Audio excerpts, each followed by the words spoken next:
Hi, I'm Chef Jorge de la Torre from Johnson & Wales University. Today we're going to make an arugula chimichurri to use for any types of meats, or actually you can use them over pastas if you were vegetarian. Chimichurri is an Argentine sauce that is very typical condiment for their meats, for pork. I love the little peppery flavor of arugula, and I thought this would be a great mix to add to your sauce repertoire. So what we do is we're going to start with a lot of garlic. This is a lot of garlic in here.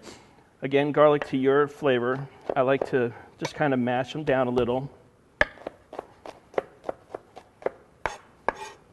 also like to add a little salt.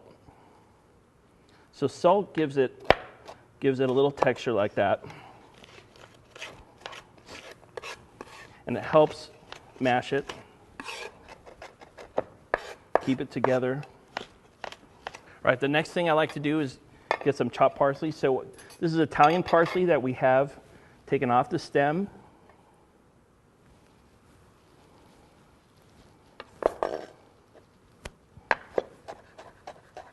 So I'm bringing these together, chopping. It's not going to be a fine mince. Again, it's going to be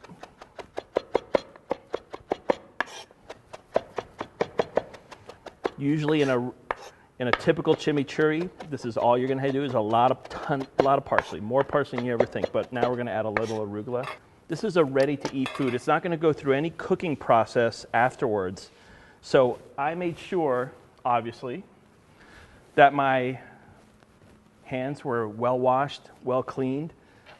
Most restaurants and at this university, anything that is ready to eat, which is what this would be considered, you'd be wearing gloves. I know you're not going to put on a pair of gloves at your house, but if you were going to be cooking for a large crowd, it's always good to do that. But right now we know our hands are clean. I know you're going to wash your hands. You care about your family. I care about my job and the well-being of people. When people come to your house, they're your guests. They're in your trust, and they're your responsibility. So what we're going to do is we're going to add a little salt, add a little black pepper, and some vinegar, red wine vinegar. You can use sherry vinegar if you'd like, but you don't want to use cider vinegar or white vinegar. You need to have a nice flavor. You can use any wine vinegar. Red wine is the typical vinegar, so we'll add that in. Really, we're not making an emulsion. Sometimes they say, drizzle a little, and then until it comes together. Again, this is a very hearty dish. This is not like that at all. Thank you.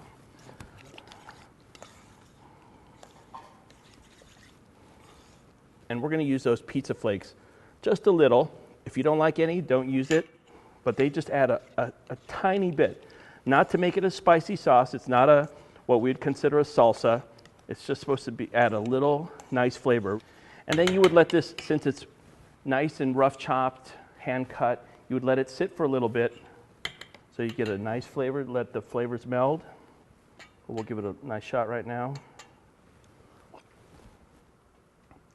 Oh, that's great. You're checking for salt and pepper to see if there's the right balance of acidity and oil.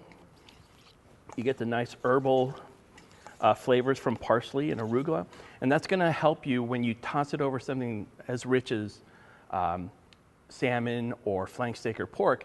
It allows to clean your palate so that you want that next bite. So that's why we add citrus to a lot of the flavors, like when you add lemon to lobster or to fish.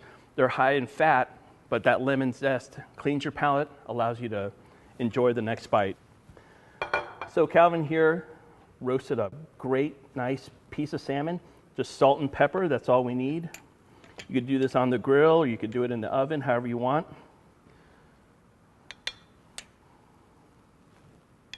And then we'll just,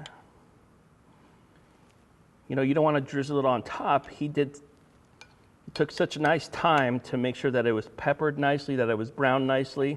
He doesn't need me to mess it up by just putting the sauce on top of it.